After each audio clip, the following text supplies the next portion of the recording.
One of Disney's most iconic villains has gotten her own live-action spin-off, and the film's success is anything but scary. Starring Emma Stone as the titular character, Disney's Cruella promises a fresh spin on a classic villain. Though the character had previously been brought to life by Glenn Close in the 1996 live-action adaptation of 101 Dalmatians and its less successful sequel, 102 Dalmatians, Cruella tells an origin story beginning with the character's birth as Estella, who is orphaned at a young age after the tragic death of her mother. Growing up on the streets with fellow orphans Horace and Jasper, portrayed by Paul Walter Hauser and Joel Fry as they grow older, and stealing to get by, Estella sets her sights on becoming a famous fashion designer and seeking revenge on Baroness von Hellman, the woman responsible for her mother's demise, played by Emma Thompson. Estella soon takes on the persona of Cruella, and the film effectively turns the character into an anti-hero as it journeys her descent into the villain she will one day become.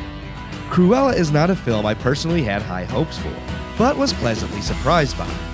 Directed by Craig Gillespie, the character has already been iconically done in its original animation and by Glenn Close.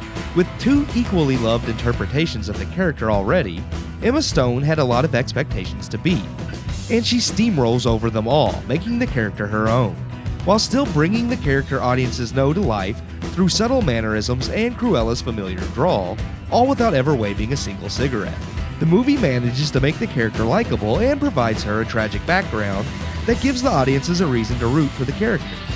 This doesn't mean the movie completely throws away the character's villainous roots, however, as it also gives audiences plenty of opportunities to question the character and whether one should root for her or not, opening the door for her complete descent into villainy down the road. Playing with trauma and even a bit of split personality, the film's use of the Estella and Cruella alter egos creates a character with more depth than we've seen before.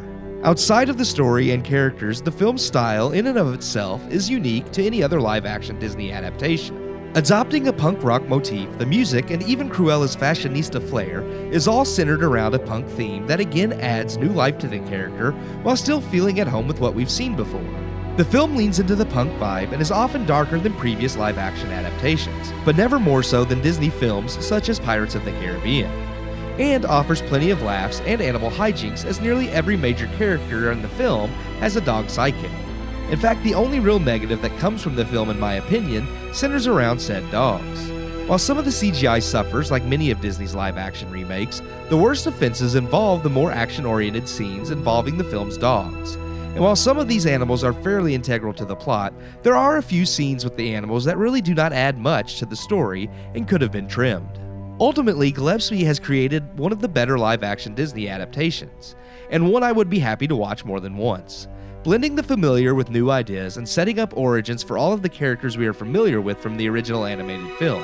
Cruella adds a new layer to the classic tale. I give Cruella 3 out of 4 stars.